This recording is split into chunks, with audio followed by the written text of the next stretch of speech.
Welcome, everybody, to the first ever installment of SJ's Take. This is your host, SJ. How's everybody doing?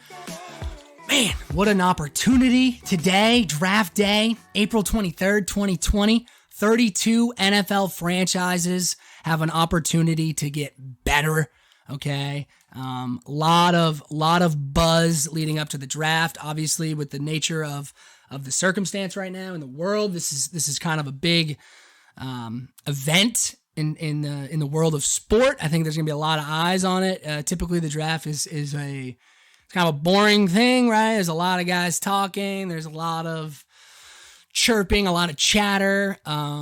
It'll be interesting to see who wins the draft, who loses the draft. I think a lot to get into there. Obviously, the last couple of weeks in the NFL have been a zoo. There's been a lot of traffic, a lot of movement, for agency, trades. Obviously, Patriots land, Patriots country. We are reeling right now. We're feeling some type of way.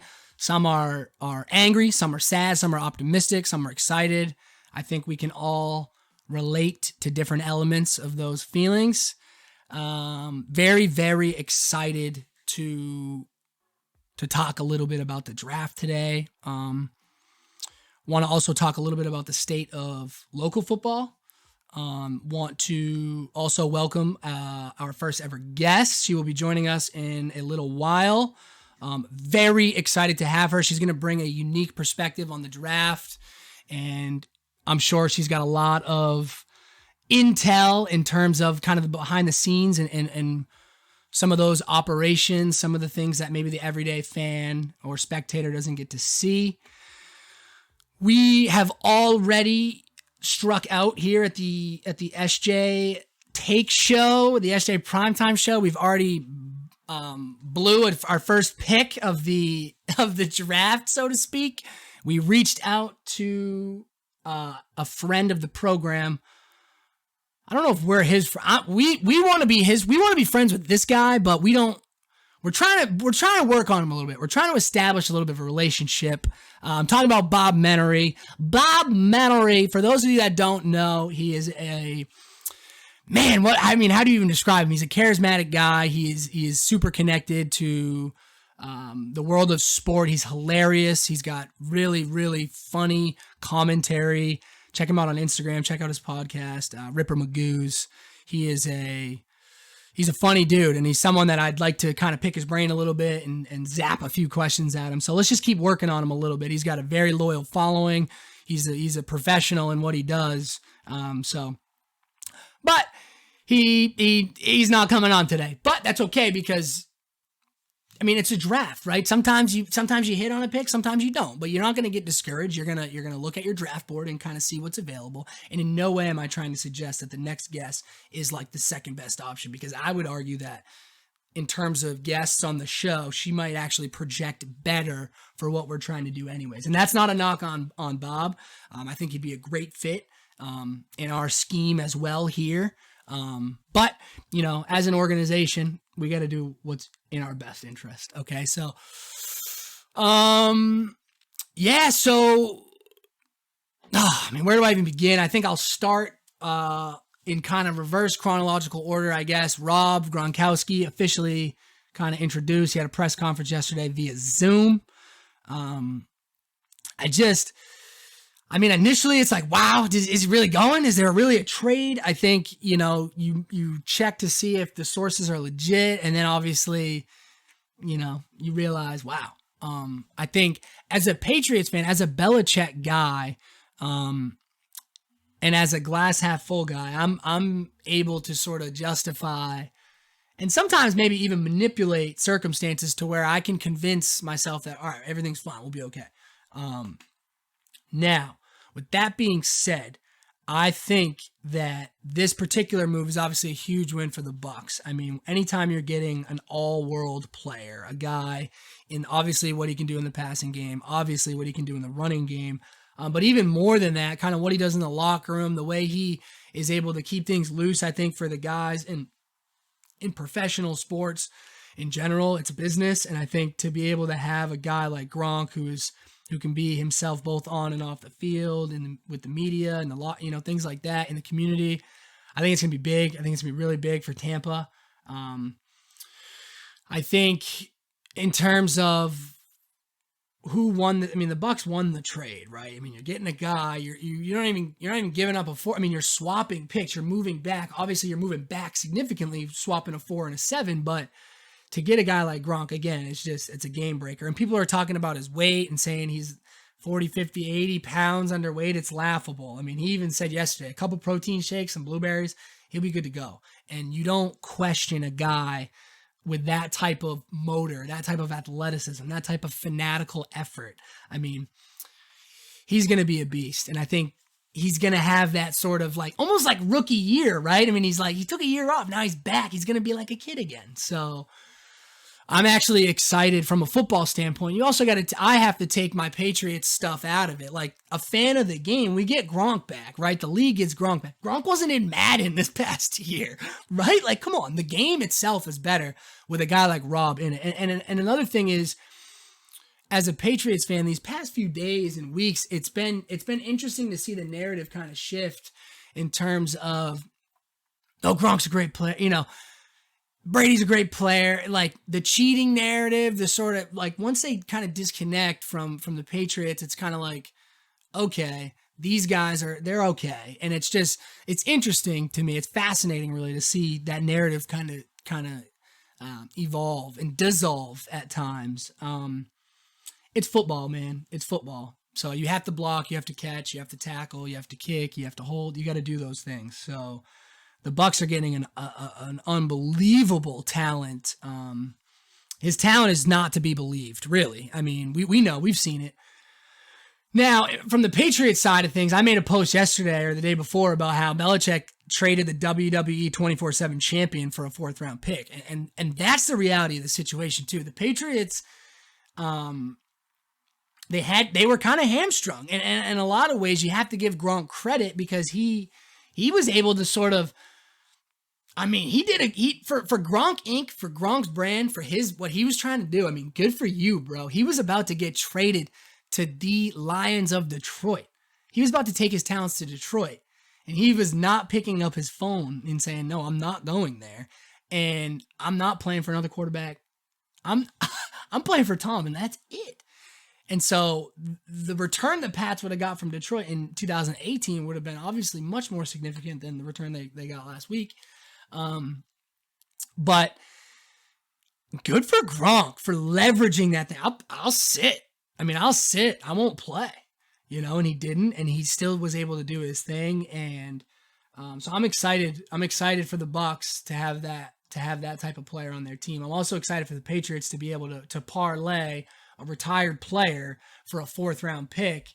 You think about what they have. They've got 23 overall. They've got nothing in the second. Obviously, they traded Sanu. But now in the 3rd round, you have 87, 98, and 100. Okay, you have 3 3rd-round picks.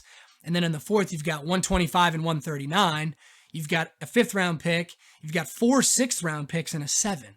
Okay, so you're flush in terms of what you're able to accomplish this year in the draft. Now, we already know that how many picks? That's 12 picks. Bill's not taking 12 guys in this draft. If anything, he's going to either parlay and package some of those deals and go up, or he's going to trade out and get out into the 2021 draft, which, by the way, the Patriots are loaded in terms of their draft capital in their cap space in 2021. So and then you hear Gronk saying, maybe he would have returned to New England if Tom did. And it's like, oh, it could have been. I think take everything out of it, okay? Take everything out of it. 6 Super Bowls in that time frame. And then you watch The Last Dance and you're seeing how things kind of ended with the GM Krause and with Phil. And it's like, oh, it's so eerily similar. Every year in the NFL is a 1-year deal. Everybody's on a year-to-year deal. I don't care if you sign an 8-year extension. I don't care if you got this much guaranteed. Everybody's year-to-year, okay? Coaches, players, look at the nature of the world right now, okay? Leagues are folding. I mean, it's a year-to-year deal. So that's how the Patriots operate. That's how they've always operated. So I don't think that this is as big for the Patriots of a blow it up and build it back up as people might think. I personally think that the Patriots are a lot better equipped than a lot of people think. I mean, you think about the secondary. Obviously, they have holes to fill, right? They got to get a kicker. They got to get a quarterback. They got to get a legitimate offensive lineman. Joe Thuney may or may not get traded any moment now. Dave Andrews, who knows if he's able to return to form, who knows what that looks like. Marcus Cannon's been a guy for however long.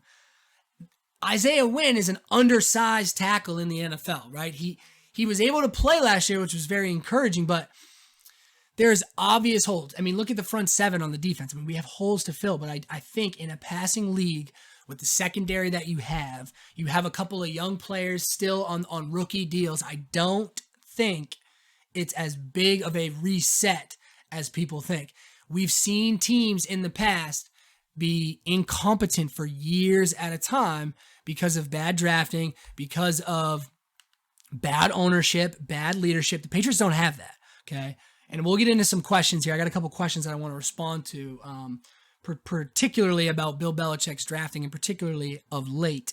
But I think one thing that we have to understand is that the Patriots have the most compensatory picks in the history of the NFL, okay? They have guys that go and get paid every single year. We see it every year, and every year we get picks. We know that Bill is going to manipulate the board. He has got the most draft day trades of any coach ever, okay? I mean, we can look back to the 01 draft where they give up some picks and then they end up getting Matt Light and a 5th rounder or whatever. They end up sending to Bucky Jones and Bledsoe, and the return on that is guys like Corey Dillon, Bantakane, Wilford, Klecko, Eugene Wilson, Ty Warren. Yeah, you're giving up Bledsoe. Yeah, that's tough to give up a guy like that, especially when you just paid him a couple of years earlier. But the return is huge. I mean, you trade pick 28.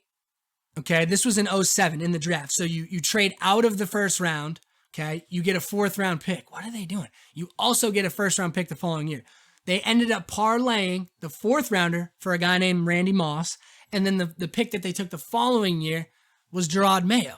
So Bill, and of course, amidst that, there's misses, there's swings and misses. Razai Dowling, the kid for Duke Dawson, the kid from Florida. I mean, you got Cyrus Jones, the secondary. I mean, we took Jawan Williams last year. Who knows how that'll play out? I mean, you have guys, Chad Jackson. I mean, there's guys all through the draft that don't pan out. But then you got situations where in 09, you trade out of the first round, and then you end up parlaying those picks in a guy named Edelman, a guy named Gronk, Darius Butler, who had a pretty serviceable career in the NFL, Brandon Tate, okay, who wasn't maybe the receiver that you drafted him to be, but he was able to kind of create a little bit of a career for himself from a special team standpoint. Reasonable player. I mean, you look, remember when we traded Chandler Jones away? I mean, you end up getting back a guy named Joe Thuney, who is, we just franchised him, a legitimate guard, one of the best interior linemen in the league, and a guy named Malcolm Mitchell, who is out of the league now. But if you remember in that Super Bowl where they come back against the Falcons, Malcolm Mitchell had 4, 5, 6, 7 catches in that game. And I don't have the box score in front of me, but in a game where the Falcons secondary is loosening up and you need a guy like, a Chris Hogan or an Amendola or a Phil Dorsett or a Malcolm Mitchell, a guy like that. I mean, that's huge. That is huge, okay? We could go on and on and on. I mean, they get Trent Brown and they traded a couple of picks. They end up getting Trent Brown, Jawan Bentley, and then they end up winning a Super Bowl with Trent Brown as their left tackle. Then he gets paid in Oakland, now Vegas. We get a compensatory pick. So literally, that's all Bill does is just flip picks and make moves. And of course, when you make that many moves, when you're able to manipulate the board in that way, you're going to miss. You're going to swing and miss. So, but with that comes these hits. And we're not talking base hits. We're not talking singles and doubles. We're talking home runs. We're talking drafting guys like Gronk, like McCourty, like Joe Thuney, Dave Andrews undrafted, guys like Malcolm Butler undrafted. I don't know if you guys would consider those guys as part of the draft or not. I personally would. And I think too, you have to account for players that they acquire in the draft too. Guys like Aqib Talib, or he was a deadline deal, but players that come and go around draft time as well. So I'm stoked to see what the Patriots are able to do and what they're kind of able to accomplish in this draft. I think Personally, I think they're going to make a move. I think they're going to try to trade up. I think they'll go up, and then I think they'll go down. They'll go up to go down. I'm excited. I think whoever they fall in love with, I'm going to fall in love with. Okay. And I personally would like to see them take a kid like Love. I know his numbers, his last year at school were not good. The box score wasn't good. Tape doesn't lie, but I think in terms of his measurables and his intangibles, I think it's just going to be fun to see what McDaniels can do with a guy who's maybe a little bit more mobile, or a guy that has, legitimate arm strength. Not that Tom doesn't. It's not a knock on Tom. But I'm just really excited. Some people have said, they got to take a linebacker. They got to take this, or they got to take that. I think and they will. They'll plug holes. I think as long as you can hit on one or two guys here early, that's gonna be big. I think it's important that you also are able to, I think, bring in a veteran guy, whether it's in the front seven or whether it's, a tight end. Rumors about, Cam Braid or OJ Howard. Obviously, their tight end room's kind of full right now, but I don't know. We'll see how it plays out, but I'm very excitable about kind of how this is going to play out. I think the top of the draft is a little more certain, but I think after 5, 6, it's going to get crazy. It's going to get crazy. Yeah, wild. All right, I'm going to read a couple questions. The first question is, as a Pats fan heading into your first season that you can really recall without Brady, is selecting the franchise guy your highest priority in the draft? Yeah, I do. I think, and there was another question too about finding success in like the second round with Garoppolo, specifically at the quarterback position, or the third round with guys like Brissett, or the sixth round, or the fourth round with Stidham. So I don't think you can like err on the side of former success in the draft. Like what you did, and Bill's classic, like that doesn't matter. Like let's look at our board right now and what makes the most sense. I think you need to look at each draft as an individual draft. I think if you like a guy, go get him. There's no such thing as a reach. I mean, we take guys in fantasy football it's like, listen, Mookie Betts was drafted way down, way below other guys in his draft, and his draft was loaded. But if you took Mookie higher at one particular, that would have been a reach, or that's a bust. It's like, well, no. Darius Leonard was picked in the second round a couple years ago. If he was picked top 10, they would have said, who the hell is this guy? That's a bust. That's a reach. No way. The Curry kid many years ago now out of Wake Forest was like the surest thing in the draft, and he was out of the league in 3 or 4 years. So if you're in love with a guy, if you're in love with a guy's character, if you're in love with a guy, his frame, his skill set, his tape, whatever, go get him. And I think you're going to see the Patriots almost more willing to be aggressive, especially considering the circumstances, because I think you're going to see a lot more teams be tentative and a lot more teams kind of be safe, not knowing the circumstances of the digital draft. How does it work? I think it's a different thing, and I think you'll see Bill is gonna, he's not a tech guy, he's not a savvy guy, but he hires guys that can simplify the language for him, or so that, and he's no dummy, don't get me wrong, but I think you're gonna see Bill is gonna be taking advantage of the situation, and he's gonna be making even more moves than we would typically see, especially considering the amount of draft capital that they have.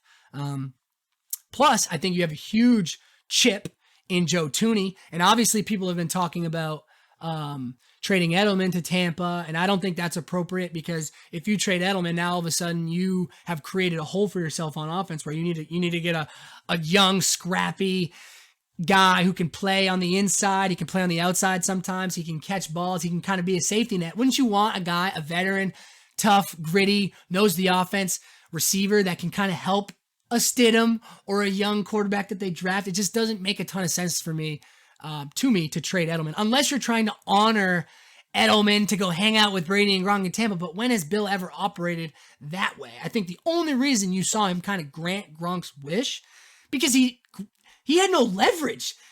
If Gronk unretired and came to New England, the cap hit was going to be huge. It wouldn't have worked out. So that's why I tip my cap to Gronk and the way he handled the whole thing. But Bill, credit to Bill for getting a fourth, because you could see that thing going for swapping a 7th and a 6th. I mean, really, we've Randy Moss got traded for a 4 as well. I mean, it happens where guys, the value, the market, it just seems bizarre at different times for different reasons. And I think this is one of those examples. But the Patriots have the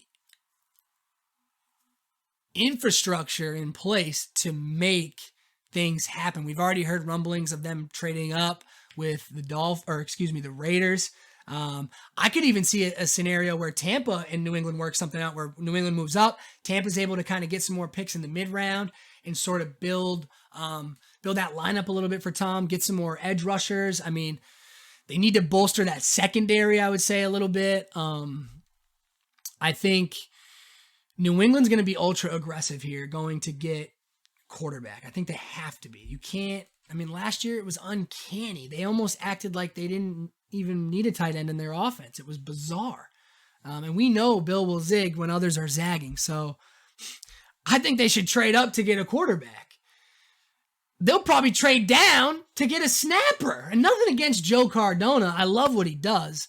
But I mean, who knows, really? But that's part of the thing that's so exciting for me. Personally, I think they need to address that position, and I think they will. And if they go up and get a guy, whether it's Tua or Herbert or Love, those are the three. Those are the big three for me, obviously. I think Hurts is in that mix as well. I truthfully think that a team could sneak back into the first, a team like Indianapolis, a team like the Chargers maybe, if they decide to go offensive line early or maybe trade down. And if they really think Tyrod's their guy, it's weird. They've been banging that Tyrod Taylor drum. It's very weird. But maybe they view it as a bridge. But that team, the Chargers team is very good. And I think it'll be interesting to see how they play. But I think Hurts could sneak back into the first round. So you can see 5 quarterbacks. You're talking Burrow, Tua, the Herbert kid, the Love kid, and then the Hurts kid. Okay, and then after that, you've got guys like Eason, you've got the kid from James Madison. We'll see. I think they need to go up and get a quarterback. That's my take. And I don't think that's a very hot take either. Given Belichick's history without Brady in Cleveland, but his limited success without Brady in New England, is this the draft accompanied with finding the next guy that will determine the second era of Belichick? Yeah. I mean, I think this is huge. Belichick, I think we're at the early 70s, so I think this is big time, and he knows it. He's such a historian. He's such a fan of the game. He's been in the league forever. Coming in as a special teams guy in Detroit. I mean, he's such an NFL guy, and he knows it. And it's the same for Brady. This is going to define Brady's kind of post-New England legacy. Obviously, Brady's window is much shorter, but this is huge for Brady. This is huge for both of them. And this draft, I would argue, is the most important draft of Belichick's life, of his career. This is going to set the foundation, the pillars for the next 5, 10, 15 years. It's hugely critical. It's hugely critical. That's part of the thing. As a Patriots fan, it's nerve-wracking, right? When we're losing to Philly by 8 and we have the ball, there's not a doubt in my mind that we're going to go down, score a touchdown, go for 2, win the game. Or, tie the game. Okay? Brandon Graham, strip sack, had other plans, right? Man, that was like, dude, wow. The Atlanta game, I was like, I have no doubt that we're going to win this game. The Seattle game, the Carolina Super Bowl. I mean, as a Pats fan, I trust my guys. Whether it's blind, I mean, I have good reason to trust my guys. But as fans, that's what we do. We put our faith into our coaches, our ownership. You know what I mean? Sometimes it's founded in like data or sometimes it's like, it doesn't even make sense why we're rooting for this particular team because they haven't shown us any signs of progression or development at any point. So what the hell are we doing anyways? But my guys have shown me over many different years that I can trust them. And when they move on from a guy, or when they move up, or when they move down, or when they make a move, that it's going to find a way to work itself out, or they have a system or a plan in place and they're going to execute it the best they can. So as a fan, that's all I can ask, is that I know that my guys, my coach, my team, my favorite guys are grinding and they're doing everything they can and they're doing it for the right reasons. Now I know Bill, his only focus is winning football games. That's it. He's not trying to keep his job. I mean, He'll do anything. He doesn't care. He doesn't care. He's not coaching for the, I mean, you saw that Last Dance documentary. The coach wouldn't put MJ in. He said, MJ, if I put you in, I'm going to lose my job. What? It's like, no. We're going to win games. I don't care about anything else. And he has support from ownership, even though the Jimmy and the Bill has support. Who's where? Bill's the coach. Who's making the calls tonight in the war room? Bill. Okay, so Bill's the dude, right? And Tommy, oh my, I love you. You're my guy. Oh, no ill will whatsoever, man. I'm excited for you in your future. But this will absolutely define the second part of the legacy. And if it doesn't go well, it doesn't go well. But, man, I can't help but think that Bill is not going to make adjustments. I mean, even if we're getting blasted in a game, remember the Kansas City game a couple years ago when Kareem Hunt fumbled on the first snap and then he ran all over us. It was like, even in the second half, it was like, all right, they're going to make adjustments. And even if maybe they got whacked, it was like, all right, Cincinnati game, like they're going to do what they need to do. So even if they swing and miss in the first round, okay, they're going to make up for it in the second, or they're going to do whatever they can to move up or move down or move the cap or find a way to bring in a guy or do this or do that. They're going to make it work. I trust my guys. I trust Bill. We say in Bill we trust, in Bill we trust. We've been saying it, and we've kind of gone like this as fans, like, what's he doing? Pay Butler. Stephon Gilmore wins Defensive Player of the Year last year. He had the ceiling pick against the Rams. Okay, he got burned by Devontae Parker. The man is allowed to have a bad game, okay? Devontae Parker's a good player. He practices too, okay? Coach Flores is a good coach. Those guys played hard all year. I'm excited about Miami's draft as well. Man, I'm rooting against them in the AFC East, but man, I'm excited for those guys. Wow, I'm just truly, we'll just see what develops. It'll be interesting. I've heard that Miami might trade up for a tackle. It's fun when you have all those picks. Vegas has a few picks. We'll see. We'll see how it goes, man. We'll see how it goes. Yes, this is a huge legacy game for these guys.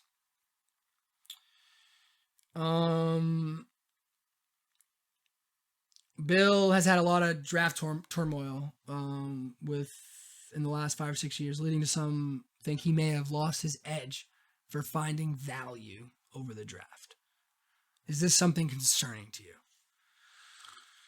Wow. Am I concerned? So what is that? I don't even know. I'm not trying to be a wise guy, but is that question suggesting that Bill has like lost a step, or like, because he was good back then and now he's kind of lost a step? Is that similar to saying like a quarterback has lost arm strength or a running back has lost a step? Or because I think it's different. Like, you're getting better or you're getting worse. And I think from a physical standpoint as a player, it's a little bit different because you could be getting more knowledgeable about the game and maybe like your awareness rating or your IQ is going up. You're getting more, seeing different coverages, seeing different looks. You're becoming a better player from that standpoint, but your body might be breaking down. But from a coach's standpoint, you're only going up. If you're going up, I mean, you're progressing or you're regressing, right? Or you're degressing. But the thing is Belichick is going up, dude. He's just getting better and better. He's like a vault. He's just a human encyclopedia. It's all gas, no brakes with the man. There's no way that it's just not happening. It's just not happening. No, he's not losing a step. Have some drafts been better than others? Sure. But I think also too, when you have a team, and when I say team, I mean like Brady for 20 years, Gronk for 9. When you have players at those positions that are kind of staples, Devin McCourty's, it allows you to, I think, take some risks at certain positions or on certain players. Now, I don't like, again, bringing up Aaron Curry from a couple of minutes ago. He's the safest pick in the draft, but there was nothing safe about him, right? So I think it's a constant balance with coaches. I mean, Gronk was not a safe pick. He had back surgery. He didn't play that. I mean, it was like, that was a risky pick. Tua is a risky pick this year. Okay, so, but with that comes reward. So it's a balancing act. You can't tell me, okay, you can say Bill hasn't had good drafts. Okay, sure. You know what he has had good though? Undrafted classes, free agent classes, trade class. I think that all goes into the pot because teams like Tennessee have drafted, great drafts, or their grades an A. What do they have to show for it? Like, win the offseason. Good for you. We're going to win good teams win in February, Good teams win in January. Good teams win when it matters. Okay, so don't. It's so funny. Like, you're trying to delegitimize. Oh, he's had bad drafts. Yeah, in 3 Super Bowls, in those bad drafts. So, okay. I mean, one of the years he's trading picks away to get players. So, like, in my mind, Trent Brown, you could put him in that draft class for that particular year. Or, like, you can account for players today that we may or may not acquire. That's got to count somewhere along the line for a draft class. I mean, I don't know. Maybe not. Don't quantify it as that. Call it whatever you want. But what is the biggest barometer of success, right? Championships or division titles or Final Four banners or whatever. But for me, and the way that I try to define success is championship or bust. And I think like a few years ago, the Celtics, when they made it to the Eastern Conference Finals, right? They had Jason Tatum's rookie year. I mean, it was like, wow. It was a success, and it was. I think that was, so you can define it different ways for different franchises at different times. But I think when it's all said and done, you look back and you say, like, how many titles did we win? How many pennants did we win? How many division titles did we win? It's not necessarily about who had the best draft who cares? You drafted Brady, he's finishing in Tampa. So it's not even about the draft. It's about what you do or when you do. I mean, we just saw DeForest Buckner. They drafted him. Great pick, great player. They lost the Super Bowl with him, and now he's in Indy. It's like, that was a successful pick, right? But, how do you quantify or qualify a good or a bad draft? I don't know. That would be my take on that. Okay, his drafts haven't been great, but, they've won 2 Super Bowls and have been in 3 in that time and won a bunch of division titles too. So, and sure, you can say, well, he's been hiding behind Brady or by McCourt or whatever. It was like, he drafted those guys though. So like, you can't have it both ways. You can't just say, oh, he hasn't drafted good for this particular time frame in this particular round on this particular. It's like, dude, shut up. He's the best freaking GM ever. Come on. We'll get to one more and then we will take a break. And then after the break, we will have a very special guest to join us. I cannot wait. I'm so excited. Okay, so we got a few here. This is from my very dear friend, the COD group chat. Shout out Boosh and CT and Jack and, D-Row. Just my guys, man. All those guys. Dave, Ryan, all those guys, man. Dunk, Brunig. Jeez. Just all love. Brett, Stussy. I'm going through them all. Al, Big Al. Come on. All those guys. Josh, come on. Big Daddy Rio, come on. Love you guys, man. Straight up. All right. Question. Why so little for Gronk? We talked about it a little bit. Again, tip your cap to Gronk there. Gronk is a businessman. And while I'm on it, stop saying Gronk's dumb, okay? It's a shtick. It's part of his shtick, okay? Dumb? What does that even mean? What does that even... Because of the tone of his voice? Or yeah, he's a goofball. That's part of it. He's the smartest football player ever at his position. Get out of here. Stop it. Go Google his financial savviness. He's in every commercial. He's a WWE champ. Come on. Stop it.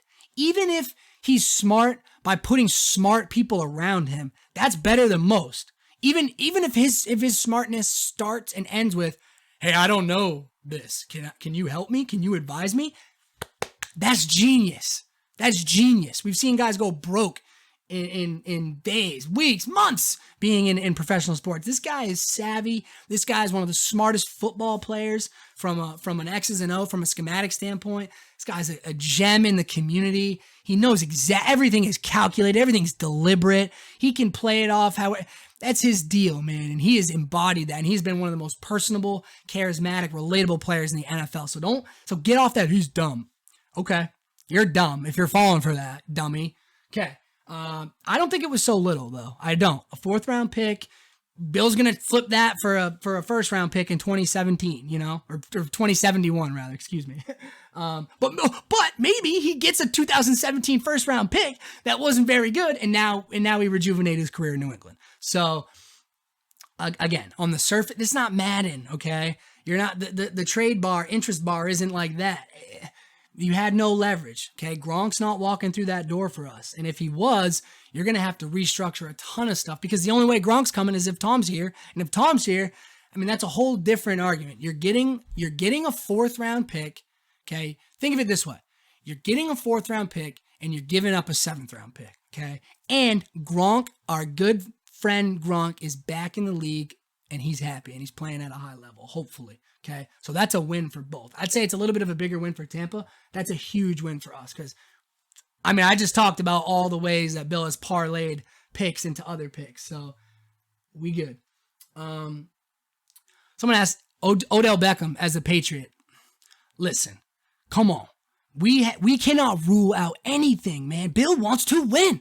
Odell Beckham's a game changer. We brought in Antonio. We brought in guys like Albert Hainsworth, Adalius Thomas, Corey Dillon, Randy Moss, guys with checkered past, guys with question marks with their football. I mean, we've drafted guys over the past, that have had question marks. Bill wants to win football games, okay? Odell Beckham's a good football player. He's got some baggage with him, but man, is he a good player. And can you imagine the type of relationship or it would be fascinating to see that. We've seen Belichick coach some of the most personable, flavorful, popular athletes ever. Lawrence Taylor, Tom Brady, Randy Moss. I mean, don't rule it out. If I see OBJ to the Pats, I'm not going to, I can't believe it.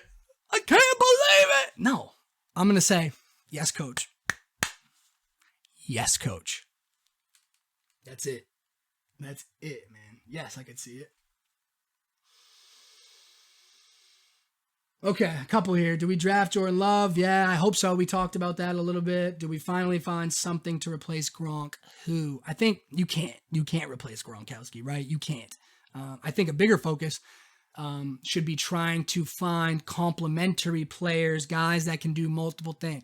We've seen James Devlin in that sort of fullback role over the years, and they'll line him up wide, they'll line him up here, there, they'll do everything with him. I think you have got to get players that can be multiple in what they do. You got to get guys that can put their hand in the ground, guys that can be in 2-point stance, guys that can be burners over the top. I think you've got to find guys. Think like a Jalen Samuels from a couple years ago, drafted at I think NC State. Shout out Wolfpack, to the Steelers, a guy who can do multiple things. Bill loves those guys. So I think you're not replacing Gronk, and you're certainly not going to replace him in this draft, in my opinion. I think it's a weaker than usual tight end class. But again, see it maybe trade through or exercise options through trade, right? Guys like Kyle Rudolph from Minnesota, his name's been thrown around, or guys who maybe have fallen out of favor, David Njoku, guys like that. OJ Howard I brought up earlier. Who knows? But also, I mean, think about a guy like Darren Waller. He was out of the league a couple years ago. Very flashy player. I think he was drafted by Baltimore initially, kind of kicked around the league, and then he blew up last year. So if you can find guys that have got, if they're playing for the right reasons and they're good schematic fits, I think that's a big thing. But you're not going to replace Gronk from a blocking standpoint, from a locker room standpoint, from catching the football, from a run after the catch, none of that. No way. No way. And this one says, get that bleeping junk, Sony. Get that man out of here. Listen, anytime you draft a guy in the first round, you're expecting an immediate impact. You're expecting a guy to kind of be the bell cow. I think one thing that we've been spoiled with is running backs like over the years that have been, we haven't necessarily always had a guy. We've had guys, right? Lewis, Burkhead, Falk, Antoine Smith. We've had guys, over the past that have been, Lawrence Maroney's or Shane Vereen's. You've had guys that have been complimentary and have been situationally based, right? Whether they're pass blockers in the blitz pickup scheme, or they're catching balls out of the backfield, or they're every down backs, or they've tried different things at different times. Steve Ridley was a productive player for us for a while. Obviously had fumble issues. I think the thing with Sony is that he has got to find a way, I think, to make more guys miss, and the Patriots need to do a better job of finding ways to get him going in the passing game. And I think what's happened is Sony, when he's on the field, it's very, very likely that it's a run play. It's like 75-25. It's so teams are obviously playing to those tendencies, and it's hamstringing both the Patriots offense and Michelle when he's on the field because he's not being dynamic enough. And I think a lot of that is him obviously not giving the Patriots enough confidence in him to roll him out there on third down or on passing situations. But I think it's a big year for Sony. But let's also put it into context, right? He's inserted into, one of the most prolific offenses a couple of years ago. And obviously they struggled mightily. They put up big points in Kansas City in that AFC Championship game. And they were running the football. And then obviously in the Rams Super Bowl, we struggled to move the ball, had a couple of big plays here. Sony ends up scoring a touchdown for us. So we can't forget that this guy helped us win a Super Bowl, right? We also can't forget that we drafted him in the first round, which means he's got that 5th-year player team option, okay? So he's entering year 3, okay? He's entering year 3. And he's a first-round pick, but the cap hit isn't going to kill us one way or another. So we've got Sony Michel for this year and next year. And then whether or not we want him for that 5th year is up to Bill and ultimately Sony and what he has to do. Nobody is gonna come out and play, because this is, you could argue, kind of like a contract year for him, because they might make the decision now, hey, we're not picking this thing. I mean, he has got to play well right now. And I think him and his teammate at Georgia, who we selected both in that first round, they know that. They know that. Okay. And I think every player in that locker room knows, hey, we out here. We got to go. We got to show people that, hey, we're not going anywhere. We're still the Patriots. Okay. We still have the infrastructure now. Okay. We're still going to put ourselves in a position to be successful. So, I'm hopeful that Sony can figure it out, man. I'm hopeful. We've been spoiled with guys like James White. Someone who I want to kind of keep a close eye on is a guy like Duke Johnson. Would love to see a guy like Duke Johnson in New England. Great player. He can catch, he can run. He was a bell cow at the University of Miami in his final year as a junior, racking up like 2,000 plus yards. Phenomenal player. A little teaser. We will be back after the break with a very special guest. Stay tuned.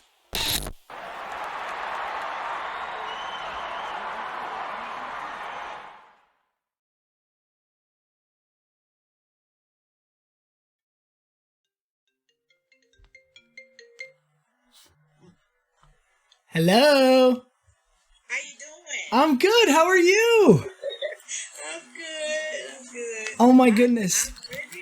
I just left Duke house because yesterday was my youngest son's birthday, and Is that Jabari? Jabari? Yeah, Jabari. Yeah, so he has Jabari a trainer, and I have a trainer. So his coach was there, my coach. So we go to Duke house, and we don't live about 15-20 minutes away. Okay, so you're in that NFL training mix? Well, I'm more rehabbing my knees than training.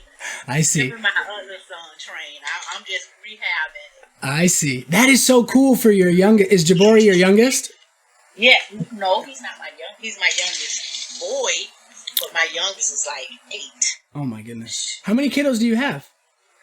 I have 4 biological, but I raised 5. Oh my goodness. Wonder Woman. Superwoman. It's funny because I feel like I know you a little bit, even though I don't know you, but like with all your posts and your videos, and it's just, I feel super connected. It's so cool. It is so cool. So is Jabari, is he getting into that? Like, is he working into, colleges? Is he trying to follow in Duke's footsteps? Is he trying to get into the NFL? Actually, he's just really starting. Okay. He's getting ready to go to high school. He's still in junior high. Okay. So he's getting ready to go to high school. So at first I didn't push him. And to be honest, with his schedule, my girl's schedule, and Duke's schedule, I was like, if he don't want to play football, I'm not gonna force him, but I'm gonna be there. So he played 1 year, and then the next year, and they went all the way to the Super Bowl. And the next year he didn't want to play, so I said, no, I'm not gonna pressure him. So he's into it. Now he's into it, and being that he's seen that he's into it, he Duke went on ahead and got him a trainer since he seen that he was serious about it. That's pretty cool. That's got to be so cool for a younger. I mean, I'm the youngest in my family, so always looking up to older brothers and sisters. That just must be so cool for him if that's what he's trying to do. Like, no, it doesn't faze him. That's pretty neat. Was it last year? Last year, Duke Jabari got in trouble at school, and everybody was shocked because he's an introvert. So he don't like people. He don't. So while we're sitting there, and they was like, oh, he have to have his clique, and Duke went with me to the conference, and we looking around like, Jabari, right? Like my Jabari. My oldest daughter was happy that he finally got in trouble. He was like, finally. Isn't that funny how siblings, we root against each other? I mean, we're obviously rooting for each other, but we're like, yeah. He was like, finally, he's normal. He's a normal kid. That is so funny. That is great. Well, thank you. But it's so funny. At the conference, the coach, he was the CSI teacher. So he was there. And he kept looking at Duke like he know him, but I know him from somewhere. Right. So he didn't know that was Duke. So he was like, Jabari, is Duke Johnson your brother? So Jabari rolled his eyes. It's like, yeah, it's just Duke. Yeah, that's my brother. What do you mean? Yeah. That is so funny, man. That is awesome. Well, thank you so much for taking some time and just chatting. And I know what made me think of it was your post about draft day and that picture you shared with your family. And I just thought, man, what an amazing photo and just an amazing memory for you and your family. And just like, how cool is that? I'm a huge NFL fan. I'm a Mainer. I'm a New England guy. But following, ACC football pretty closely. I'm a Boston College guy. I'm a University of Maine guy, but obviously following Duke and his career with the Hurricanes. I mean, I just wanted to ask you. College was the first game. That's right. It was. The first game. And I remember I was watching the draft video or special that you guys had done, and one of the gentlemen had talked about his son, and they were at that game, and how Duke is inspiring these younger kiddos, and it's really cool. It's really cool to see. And I just wanted to ask you a couple questions about, like, in terms of that progression. When did you know? Oh, it looks like we might have lost Miss Mitchell. We'll get her back in here though in just a second. Did I lose you? Whenever somebody's coming in at the gate, the gate called me, and I know my sister was coming through. I'm trying to find a spot. It's too cold in the house. It's not out on the bathroom. I know it, right? How is the weather there?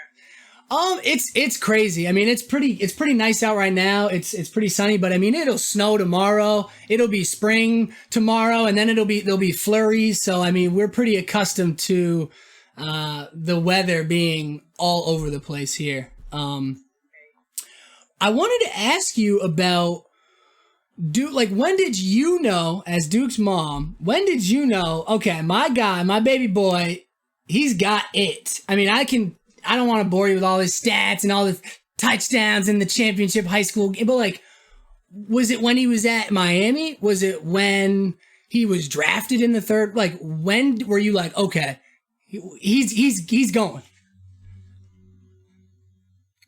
Oh boy, so like, was there a move? Like, was there a particular game where you're like, woo? He got it, like he's going, or was it more like a progression, like over time you kind of realized, like, okay. To be honest, his high school, his state game. What scared me is that he hadn't committed to UM. He was committed when Wade was going another visit. So it scared me because the family, now it was like 80, 90 of us with all Duke t-shirts on. But it was, fans was everywhere. And I remember when we got home, that next day, him and I rode somewhere together. And I said, dude, you don't think they expect too much out of you? Like, did you see all of them fans? So he was like, well, Mama, have a big fan base. And I was like, yeah, but you don't think that's scary? They are thinking, like, my baby. Nah. Boston College. He knocked me off my feet. Oh, no. I will never forget it. Even when he scored his first touchdown, and if you go back to the highlights, and if they turned the video, the camera to the stands, and you see my husband at the time, you see all that, but I wasn't there. I had done ran, because when he take off running, I take off running. Yeah. So I was down hugging and jumping on some lady. I had no idea what it was. Crying, tears, but it still wasn't until I think a couple of weeks later, Virginia game. When I seen the Virginia game, where he scored 3-4 different ways. He did one for a punt return. He did one. He threw a touchdown. He scored. When I saw that, I was like, dude, this your freshman year, but then it's always that freshman, the sophomore slump. Sure. So and then me being nervous because now he's going to be the starting running back. The guy. So I would say his freshman year, and then when he went, because, he got hurt sophomore towards the end of the season. Mm-hmm.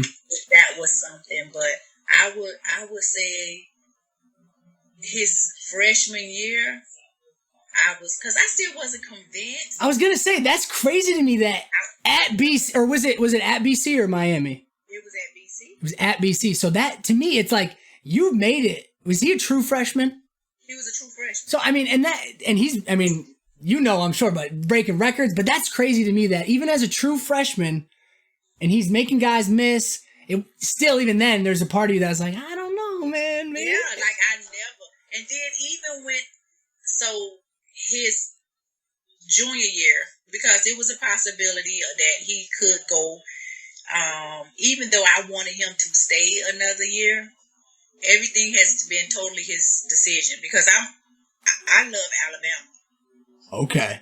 Now I love UM. I have a love for the U, but okay. And in his memorabilia room, I know my sister working in there because she's working from home, but I'm gonna show you his memorabilia room. Oh yes, please.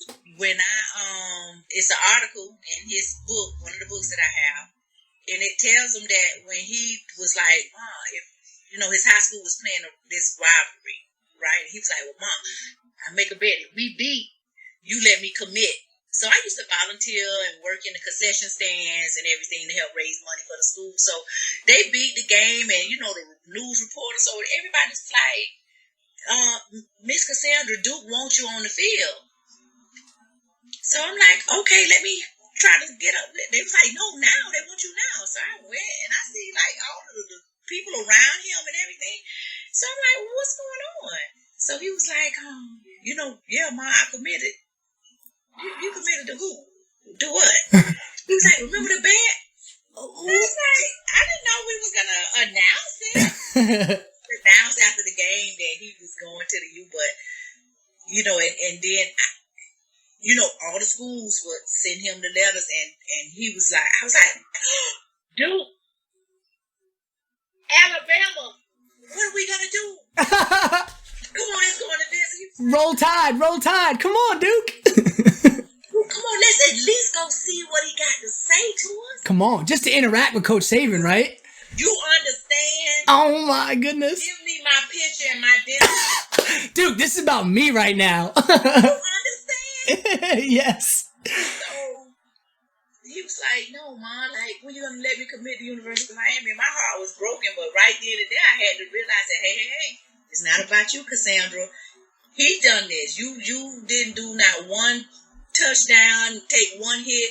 So I've always been supportive of what he would do. Yeah, I wanted to go see old Saint Nick. I'm not gonna lie. Who doesn't? Yeah, Well, exactly. well, so that kind of brings me to my next question. And I'm kind of paraphrasing, but this was an article a couple of years ago. What is it like for you when you hear this? When Duke says things like, "The reason I play football is for her." Don't make me cry. I know. Well, no, I mean but what you're talking about, like I did not, but he's kind of saying it right back to you, saying it's not for the game, it's not for the attention, it's solely for her, where she can do what she wants. So I'm like, dang, man, that is really cool and powerful. Listen, he has lived up to every word he said from a little boy. I'm talking about from buying my house. They picked my house out, and I didn't even know. They had bought it. I didn't even know. Like, I don't pay bills. Like, he really lived up to his word. Like, he really lived up to it. Man, that is so. The only thing bad that I can really say, it's not even about Duke, but it's like, I'm just such a Pats guy. I need a dynamic running back in my back. You saw how bad our offense was struggling. I want Duke.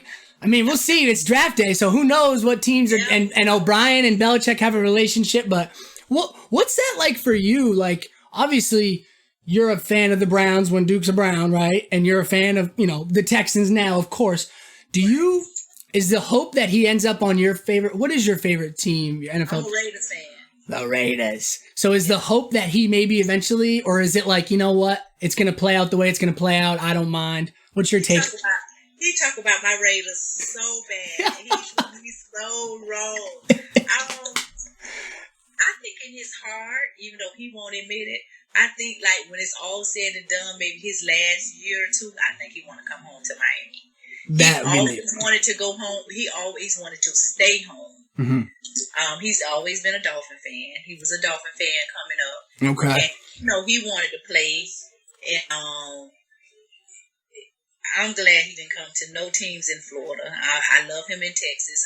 I'm not going to lie. I wish New England would have gotten him.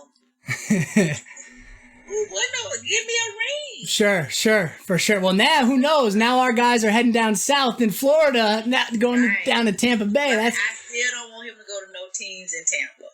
I mean, in Florida. I want a chance. Like, this was our first playoff game. And when I tell you, it was like the Super Bowl to me, and it was an exciting game with the Bills at no doubt. Texas. It was an exciting game, and then he came when I think I beat him home. Yeah, I beat him to his house that night. And when he came through the door, he was like, "Come on!" He gave me his jersey because he wouldn't give me. I didn't have no jersey, no game day jersey. Wow. He gave me his first playoff game jersey, and it was so exciting. And I'm talking about, I'm in the stands when we win it, and I'm talking about when the countdown, I'm crying. Oh man! Of course. I mean, Super Bowl. Yeah, I was nervous. I was It's a lot. It's a lot. Even on that post when I put the weight. I think the weight is the worst thing about the draft. The weight, because he thought. Again, I'm going back to, do you really think you're going to get drafted? Mm-hmm. And remember, he came out during the run of the running backs. Right. He came out with Gurley, Gordon. He came out with a slew of running backs. Like a legitimate running back class. Mm-hmm. I was to the point, I was like, dude, it's a lot of them. Why don't you wait next year? Because he was a junior, right? He was a junior. So I was trying to convince him, because of the Todd Gurley and the Gordon and David Johnson and Todd Telvin Campbell. So I was trying to get him to persuade him, like, you may go. You may go higher next year because they got you projected 3rd round. Right. So you may go next year, like maybe 1st or 2nd. But he didn't want to, again, it was his decision. And I was going to say, what was that? What was his thinking? Was it like, hey, I had a legitimate, I mean, he had like 240 carries, almost 300 touches, like 2,000 yards. I mean, and he had already broke the records. That's what I mean. I mean, he's in conversations with the all-time greats at that school in terms of McGahee and the Gores, and it's like, man. And that was my thing. I was like, dude, you stay another year, nobody would ever touch those records. No one's going to touch those records, man. If you would have stayed one more year, it would be hard for somebody to touch that record. You'd have to come in as a true freshman and play and play and play. Exactly. But, it was his decision. So, and he announced it on my birthday that he was going. But even then, I was like, you think you're going to make it? You think you're going to get drafted? And then when they said the cameras, I was like, so what if you don't get drafted today? Do the cameras come back tomorrow? Right. So his agent's looking at me like, you do know we're talking about Duke. Yeah, we're talking about Duke. This is my first rodeo. I don't know. Think he'll get drafted today? Mm-hmm. So when you said his agent, who was his agent? Well, he had two. Okay. But this time I was talking to Christian Campbell. Okay. She was the co-agent. I see. And so, because the draft, they do it in days, right? Day one. And so did you guys... The first round. And so do you guys know, like... Okay, we're projected like day two, but day two, yeah, that was his projection, day two. Do you? What does day one look like then? Are you watching the draft? Are the camera crews there, like you said, or do you? No. Okay. No, they wasn't at my house. They wasn't at our house. They was scheduled to come day two. Day two, and then so day two, it's the second round first, and then the third round. So he was like the middle of the third round, right? Second and the third. Yeah. He was like 77 or something like that. 77. You know right where he was. I had a draft picture. Somebody put one in. Let me show you right quick. Like somebody put one in on Facebook. I don't know where I got it from. I think I Googled it. And what I did is this is my loft. So in the loft. Oh man, this is neat. Yeah. That is neat. Through the first pitch, his All-American. Because I'm on his Wikipedia, he was the #1 recruit at the high school level at that time. So when he committed to the U, that was a big, no wonder why there was all those Miami fans at his high school game. And this is his first touchdown. Oh, look at the toe, look at the feet. Yeah, that's his first touchdown. That's just another picture. Man, that is so neat. And then I have a whole room. Oh, my sister working. Hello. Look at that. That's the draft picture. And I blew it up and framed it. That is slick. And then his high school. This is all the trophies and the Duke. And then let's see, I got one more picture to put up. That one go over there. And then his UM jersey. I love that. This was his record. All time. Yeah. All time, man. And this is the ball from the record. The gloves. Oh, that is so sweet. I'm geeking out right now. His articles, all for Mama. I know, right? So these are his articles. I think this is my favorite picture. Wow, I like that.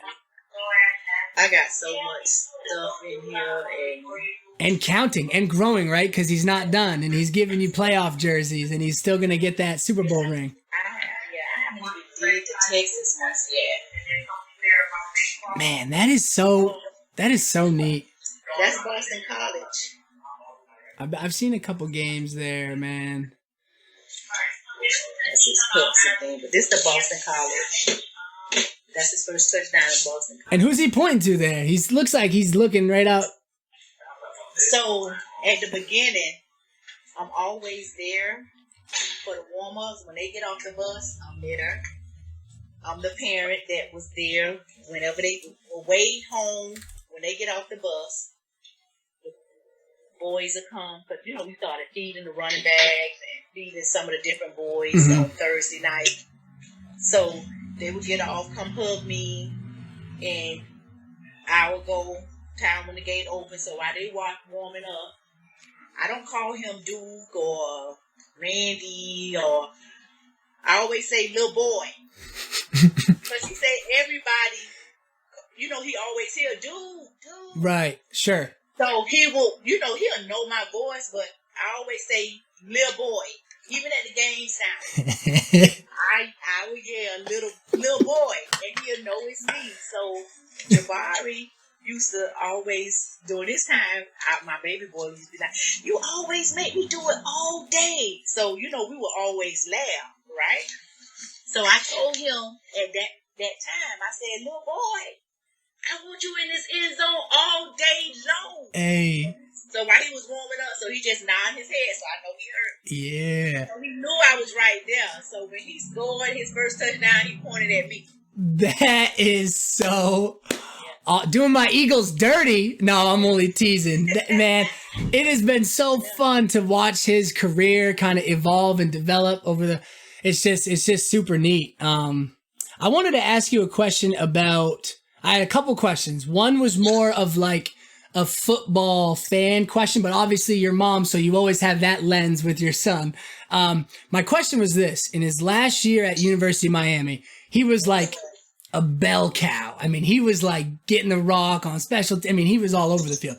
And in the pros, obviously his role has shifted. Now, he is a legitimate football player. For his career, he's averaging close to 5 yards a carry, almost 10 yards of reception. He's a legitimate. They move him around the field, cause matchup problems all over the place.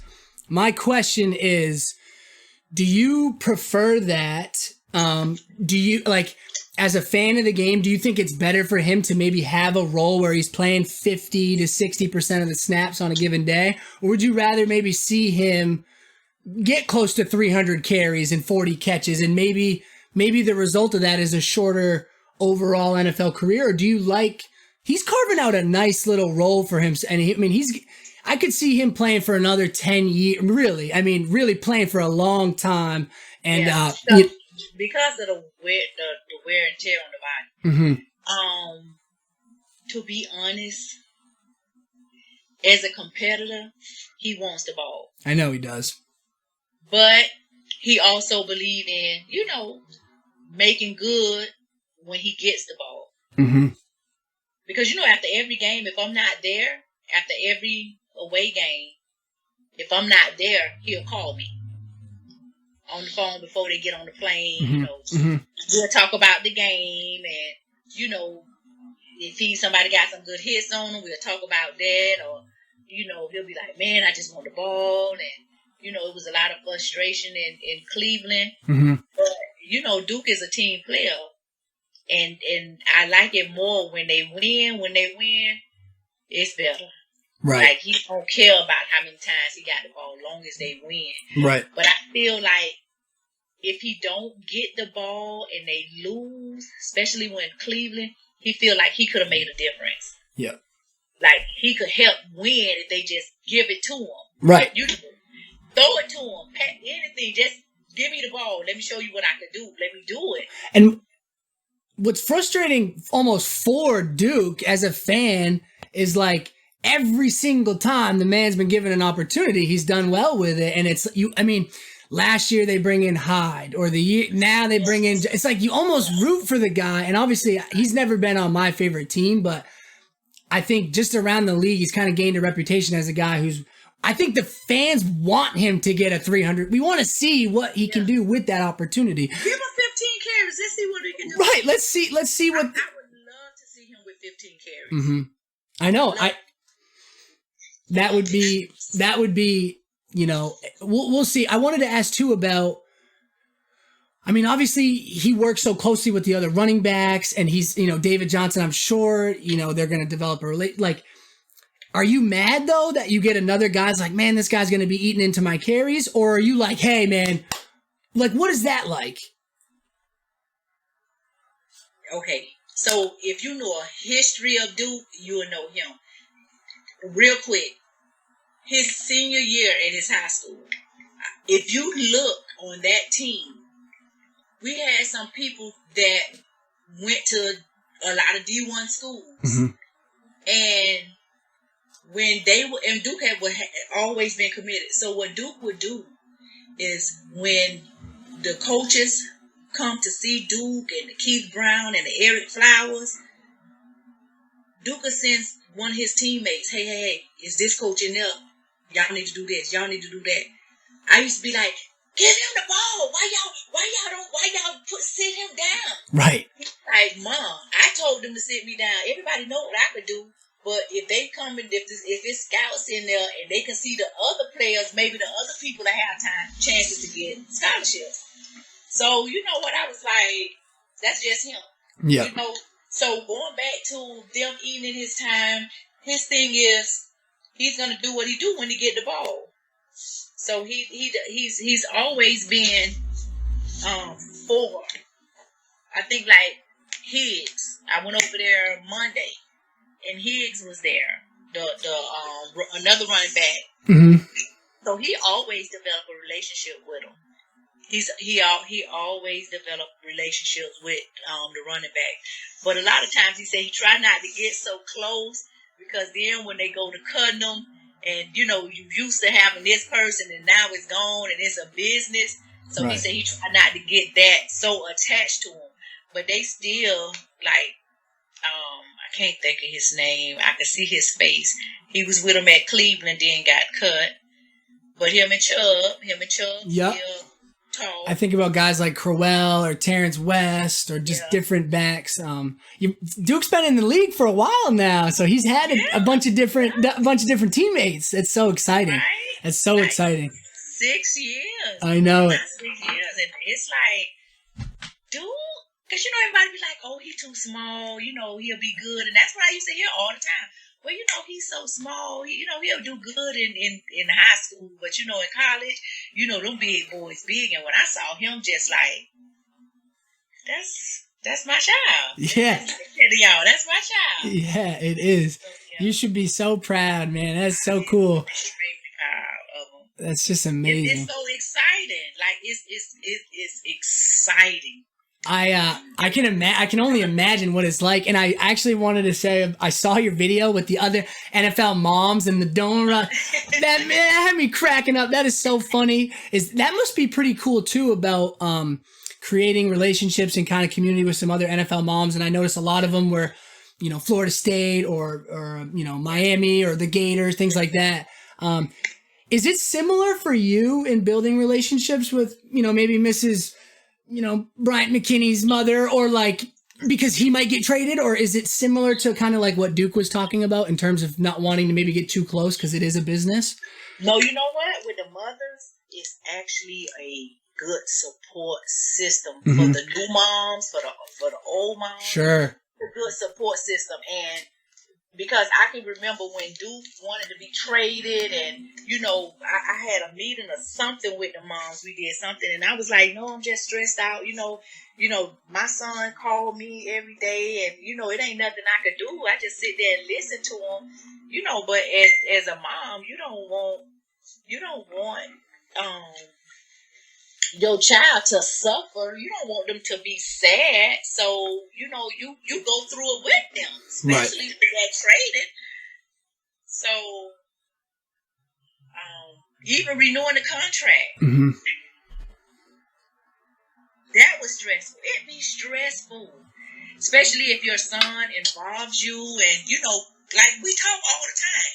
Right. About football stuff and what's going on. Like, Coach O'Brien just texted him, and when I went to the house, he was like, Mom, so he showed me the text that Coach O'Brien texted him, and, you know, I was like, okay, well, that's good. You know, I'm looking forward to it. I wish they would have got rid of the Hop.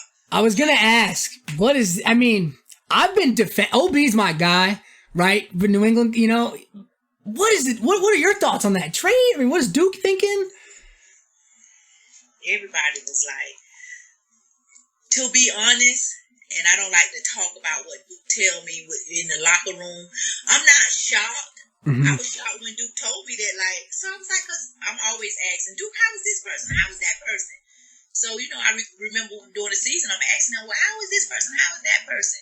So he was like, he was like, nah, they don't like Hop. I was like, no.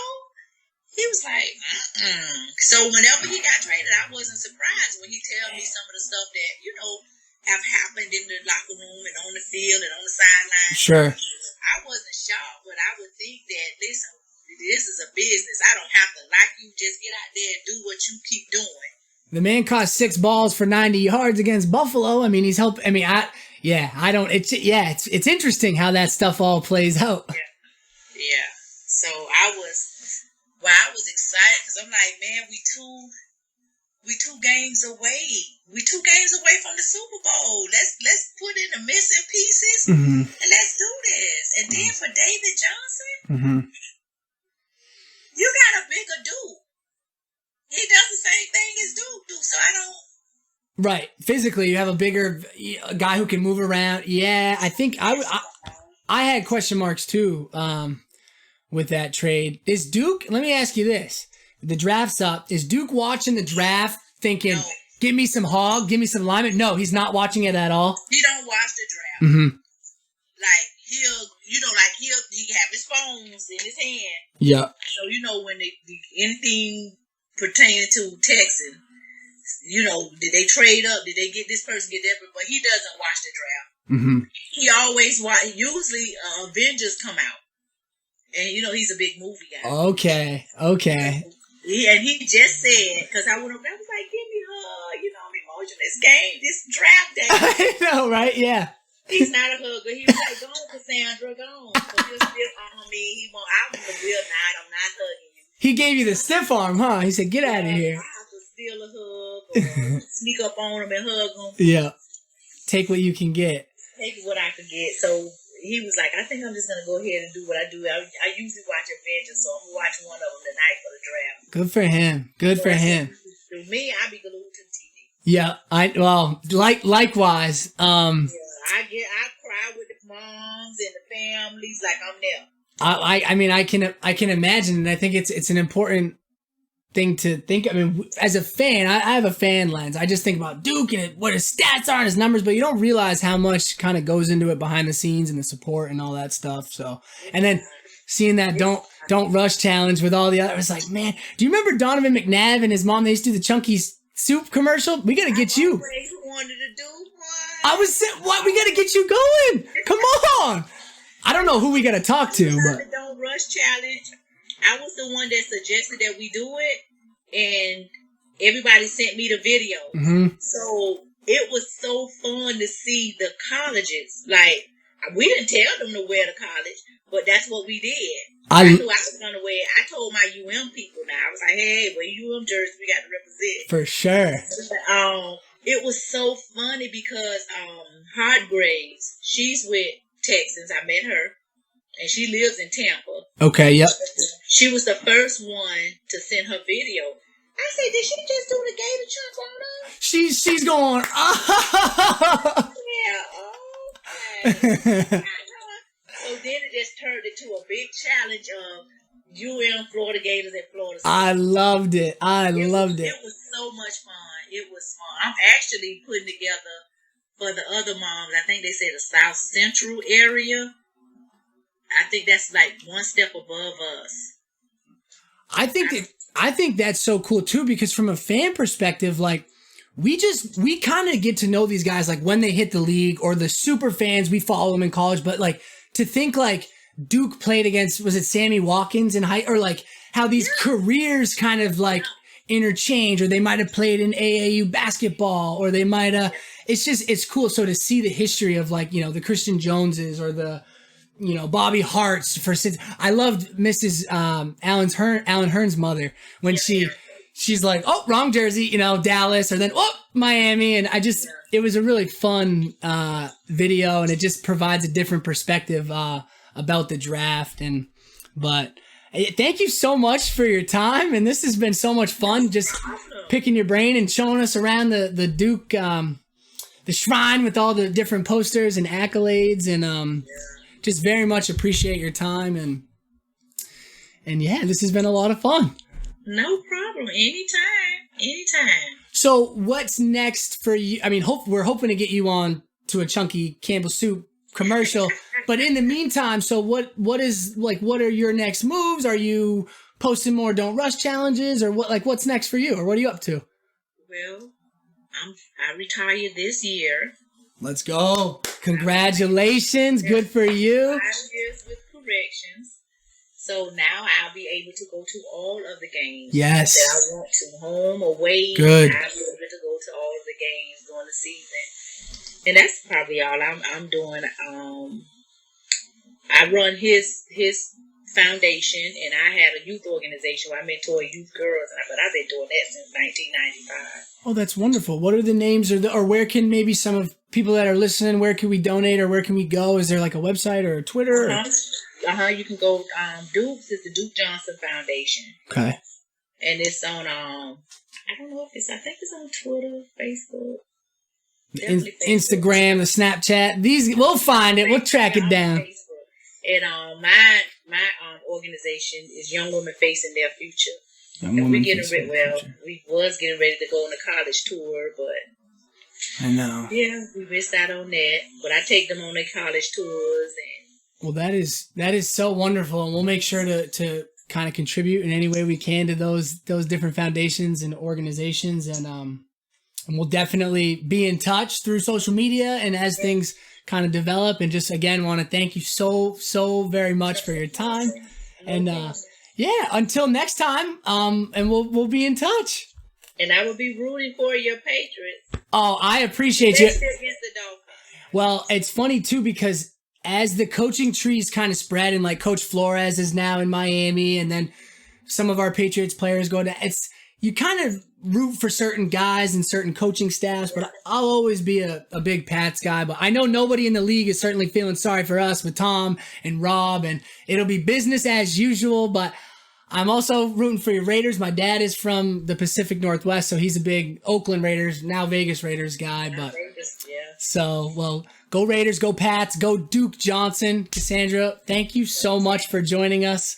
Thank you. Yeah, until next time. Until next time. Okay, bye-bye.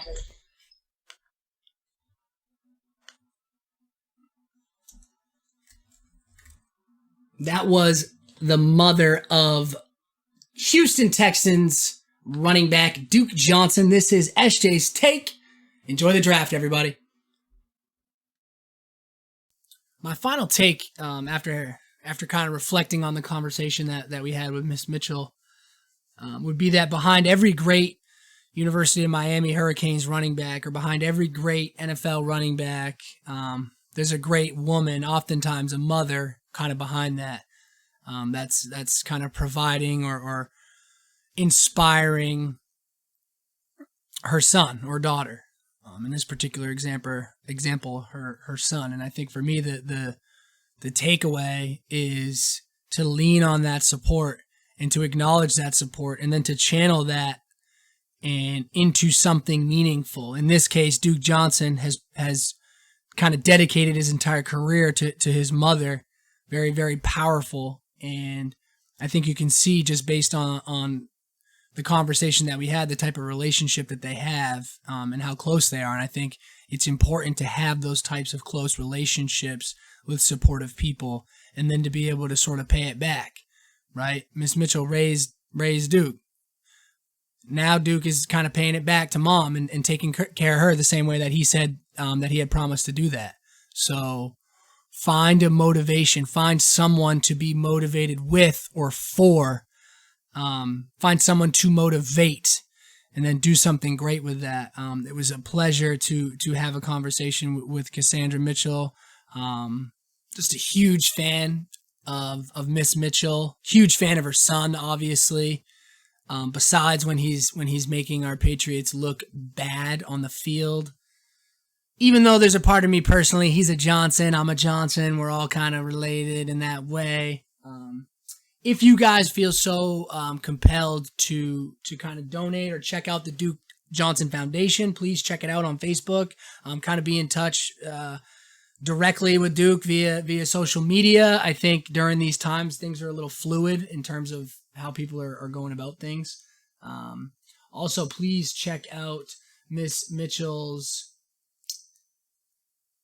foundation while I pull it up. Young Women Facing Their Future. She's just super supportive and taking these women on unique experiences and providing opportunities for them that they might not otherwise get. So, good people, great conversation. Thank you guys so much for tuning in. Until next time.